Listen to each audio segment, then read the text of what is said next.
Masih bersama kami di Inline. Nah sekarang kan aktivitas nih udah mulai kembali normal ya. Kita udah mulai kerja, kantor-kantor juga udah mulai kerja. Dan para pemudik yang sempat pulang kampung tuh udah pada balik lagi juga ke ibu kota. Nih hati-hati ya kalau ada tetangga atau anggota penghuni rumah yang baru pulang mudik dari kampung halaman. Ini harus dicek benar-benar banget pokoknya. Nah kenapa?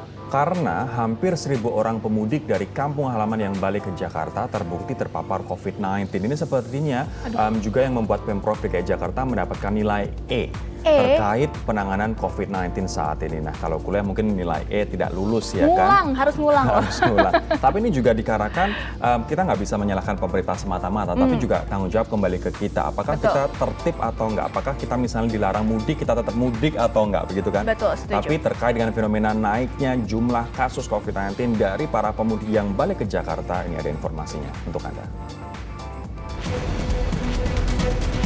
Inliners, hati-hati ya. Para pemudik sudah mulai kembali ke Jakarta. Dan sejauh ini sudah 834 orang pemudik yang terpapar COVID-19. Data ini diperoleh dari hasil pemeriksaan swab antigen dan PCR yang digelar secara acak. Ini 460 pemudik menjalani isolasi mandiri, 167 orang dirujuk ke rumah sakit darurat Wisma Atlet, dan 206 lainnya diarahkan ke rumah sakit rujukan lain.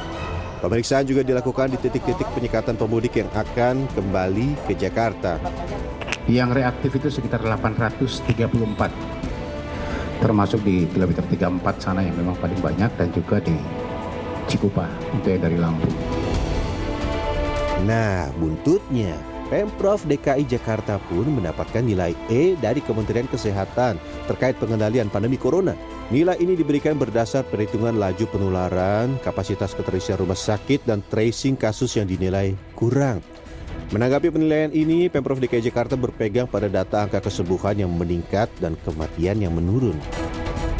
Kita akan cek kembali ya, apa yang menjadi dasar penilaian dan lain-lain. Teman-teman sudah tahu bagaimana penanganan COVID di Jakarta, teman-teman bisa lihat angkanya ya.